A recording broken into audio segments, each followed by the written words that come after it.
Hi, it's me. I'm back and I have a question.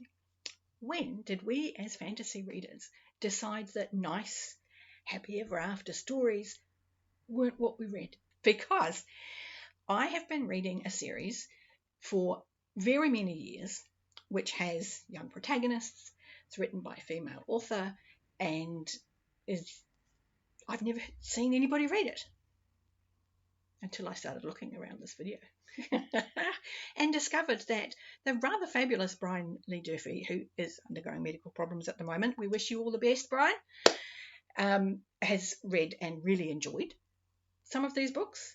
And I found out recently that our very lovely friend of the channel, Johanna, has read and enjoyed some of these books.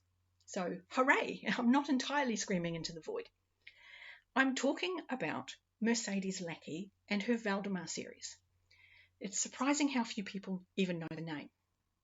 Mercedes Lackey is an incredibly prolific author. She has over 100 books in publication.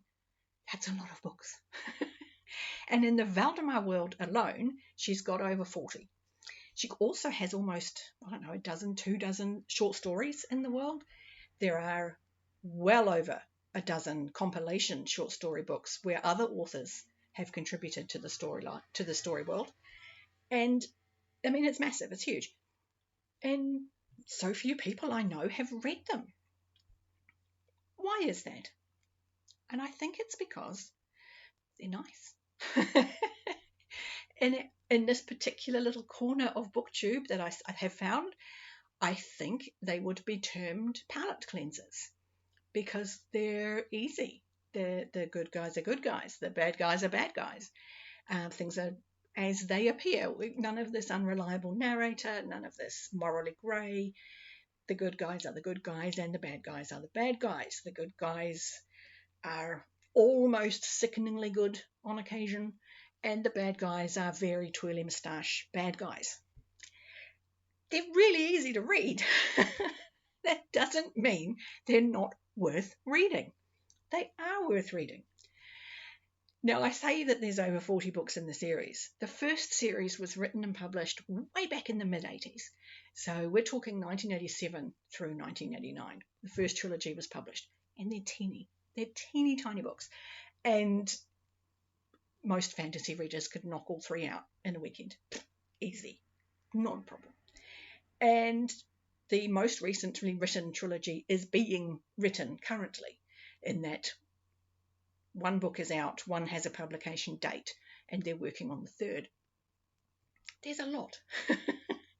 But what is Valdemar? Why do I like it? I like it because, and this is the only similarity you'll find, is like Realm of the Elderlings, it's lots of separate series that all go together. Unlike Realm of the Elderlings, most of these series can be read at any point. There's a little bunch of about 9 books, so 3 trilogies, that you should really read in order. But other than those 3, all of the other trilogies you can pretty much just read whenever you like, in whatever order you like. Because stories that she hadn't written yet are referenced in books that she has, about periods of time that have already happened but she hasn't written about yet. So the references are always there but never spoilery. It doesn't matter when you read them.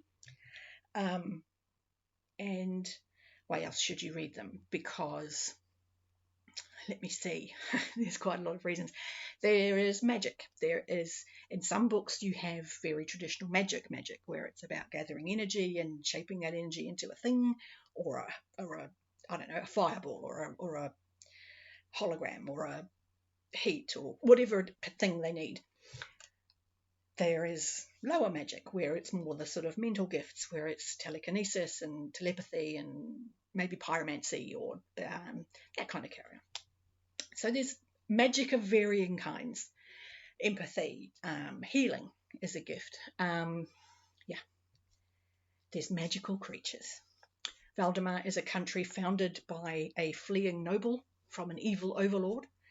And in order to protect that country from a similar future, he imbues a spell into a prayer and prays for a couple of days straight, and is answered in the form of beings that appear. And they appear in the form of horses because this is, the very traditional fantasy medieval style culture, and horses are everywhere. So these beings have taken form as horses, blindingly white horses with blue eyes. They're not horses, they're just shaped like horses, and they're called companions, and they bond to people. At the creation of the city, you have the king has a companion, his son has a companion, and the herald of the court has a companion. As the companions grow in number, you can't have more than one king or far too many princes, but you can have lots of heralds. So you get the Heralds of Valdemar series, where a morally good person is paired with this being that's shaped like a horse called a companion. So they're the core magical creature of the series. But there are plenty of others that you will encounter at some point in some of the stories. Not all of them, but some of them have lots of magical creatures. Some have maybe one or two. You have elemental spirits. You have griffins. You have Kyrie. You have Hertasi. You have Diali. You have the Turvadi. You've got the magically bred bond birds, who are birds of prey, but they're way bigger and way smarter. And you've got different kinds of bad guys. You've got, the power-hungry monarch of a neighbouring country who wants the land. You've got the megalomaniac wizard who wants all of the magic power. You've got the power-hungry noble who is just really selfish and greedy. You've got lots of different kinds of antagonists. They're all very moustache-twirly, however. We never really get into their motives too much. But we have all of those aspects. And at the centre of almost all of them, we have a young person who is different, who is ostracised, who is not fitting in for whatever reason, who is discovered by a companion, is chosen, and we get their story as it unfolds. Wonderful. This is all very fabulous, and I love them. They're just wonderful. The only other thing I really feel I have to note is that way back in 1987, we had the first trilogy come out in this world, and it's the Heralds of Valdemar trilogy, the first one. And a secondary character is openly gay, and nobody bats an eyelid. This person is in a number of the books in a secondary, sometimes tertiary capacity. Nobody bats an eyelid.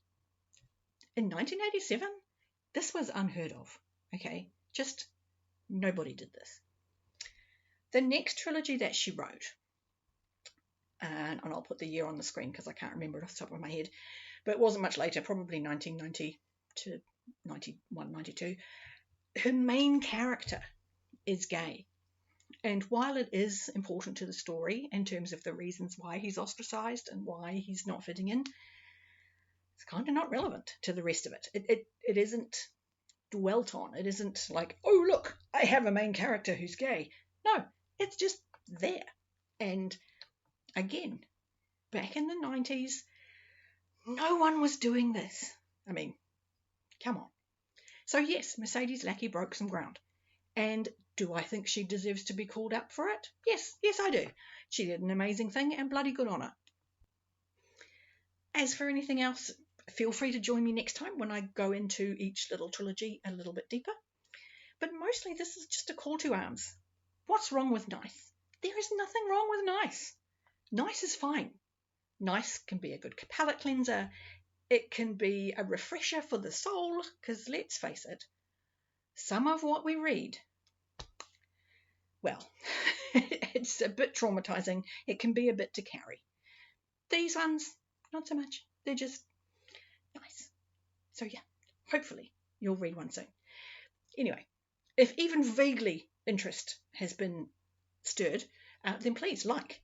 If you haven't already, subscribe. What are you doing here if you haven't subscribed? Seriously, who's clicking on this if they aren't subscribed to me? That's very strange. And leave me a comment if you've read any Mercedes Lackey already. With that, I'm going to love you and leave you.